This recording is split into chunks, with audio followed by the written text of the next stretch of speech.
Joining me on the line from Geelong is Jono. Jono, the Ashes is over and the Australians victorious 4-1. Yeah, 4-1 Cam. It is one and done, which is a little bit of sadness involved. The Ashes are now over because there was so much build-up leading into the series. And I suppose all in all, it's been a cracking test series.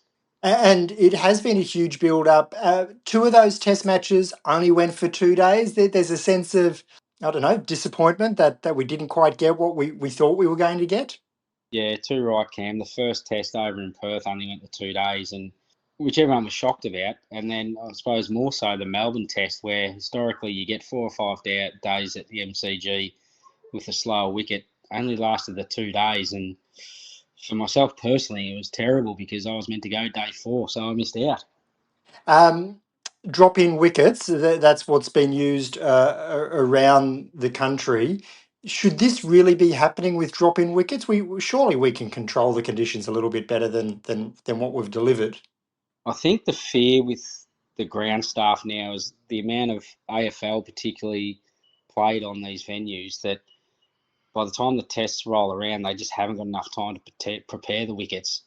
They were even talking this year at Sydney how it was a much better wicket as opposed to previous years because the Swans weren't in the finals and weren't playing late into September with the footy. So I don't know. There's maybe an argument to suggest that the drop-ins are a good thing, but I think the fact that Australia didn't take a spinner into a Sydney test for the first time in since 1870 something or other is, it's a bit mind-boggling, particularly for those spin advocates out there. Well, that's a great point that you make there. So, flashback 20 years ago, if a test has been played at the WACA, we expect a hard pitch, plenty of bounce. If a test has been played at the SCG, we expect plenty of turn. We don't see those sort of variances in the pitches like we used to back in the day.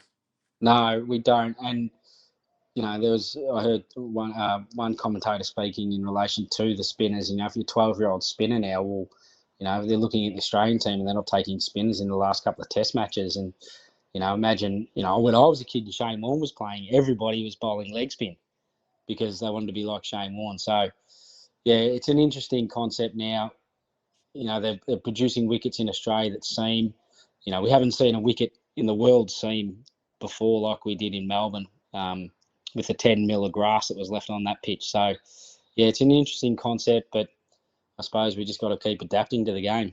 Look, one of the great things about the drop-in wickets, and we saw it up here at TIO Stadium last year, is that the territory can have Test match cricket. Territory can have one day and T20 cricket. We can prepare the wickets off-site, drop them in, and have the field converted in a relatively short period of time. Yeah, most definitely, and it also brings back the argument, Cam, for the new stadium in Darwin, and it also allows Test cricket in particular, to be played all over Australia all year round. I love the way I love you turn a phrase there. You almost spoke about the new stadium like a fait accompli. Let's hope it is. Yeah, I had to throw it in there, Cam. I know we're both age with that one. We are big fans. Mitchell Stark, player of the series. Travis said he must have been very close.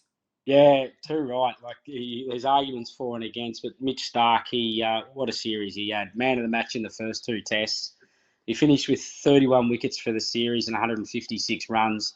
So you can't begrudge him with that. But at the same time, Travis Head's made 629 runs, 3 centuries. 11th man of the match test match for his career, only behind Steve Waugh, Steve Smith and Shane Warne in Australian test history. So he's very much climbing the ladder to be one of the greats of Australian cricket, that's for sure.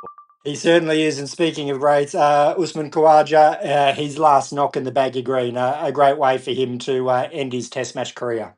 Yeah, he's been a fantastic warrior, Usman, and he's been one of my favourites, that's for sure. I've seen him make a couple of centuries live, one in Adelaide, another one in Sydney a few years ago, and yeah, he's been a fantastic servant for Australian cricket.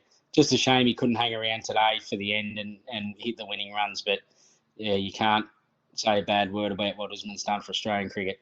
So where to now for the Aussie Test team? Are we relatively settled? We replace Khawaja and that's it, or do you see more changes on the horizon as we go into the next 12, 18 months of Test match cricket? Yeah, good question. There's obviously there's an opening spot available there. Whether all's the answer, time will tell. It looks like Travis Head has clearly cemented his spot as opener, depending on whether or not he chooses to do so going down the track or the side does. But there's a couple of young kids getting around Australia, particularly one from Geelong, Ollie Peake, who the other night hit a 6 off the final ball in one of the big bash games for the Renegades to beat the Scorchers. So there's some young kids coming through, whether they blood the young kids, our fast bowling attack, they're all aging as well. So it'll be interesting. There's a transition period, most certainly, for the Australian cricket team over the next 18 months.